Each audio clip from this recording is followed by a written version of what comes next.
Okay mga Lodi, mapagpalang araw at gabi sa atin lahat. Ngayon magluluto tayo ng pisang maya-maya. Okay? Start na tayo para mag-saute or mag-gisa. Tanggalin natin ng chopped ginger. Okay? Ganito natin.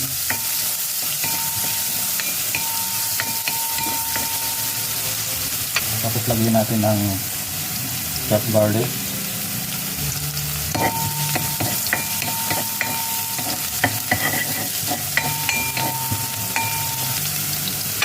Tapos chopped onions. Yan.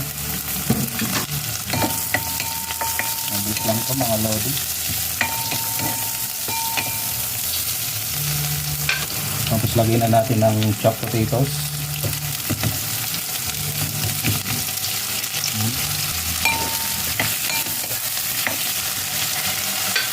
Lagyan po natin ng paminta. Okay. Tapos bitchin.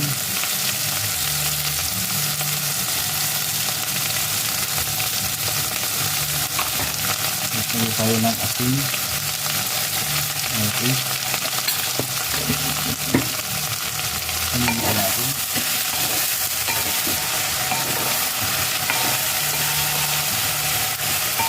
Tapos lagyan na tayo ng tubig.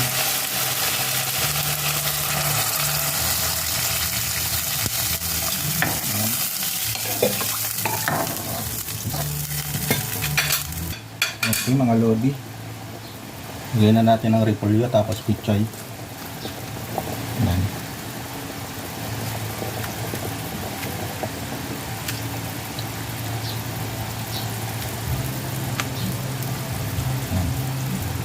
Pichay.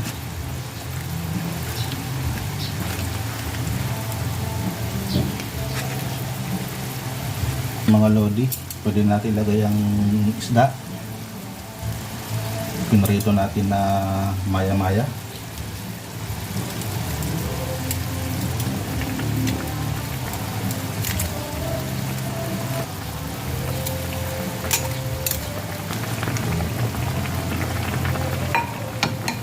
Okay mga Lodi, luto na ang ating pisang maya-maya. Maraming salamat ng muli sa patuloy niyong pagsubaybay at panonood sa aking mga uploaded videos. Pag-like and share na rin po at i-comment kung taga saan po kayo para lang kung saan nakarating yung niluto kong pisang maya-maya. Hanggang sa muli po, lagi po tayong mag-iingat. God bless us all. Bye bye.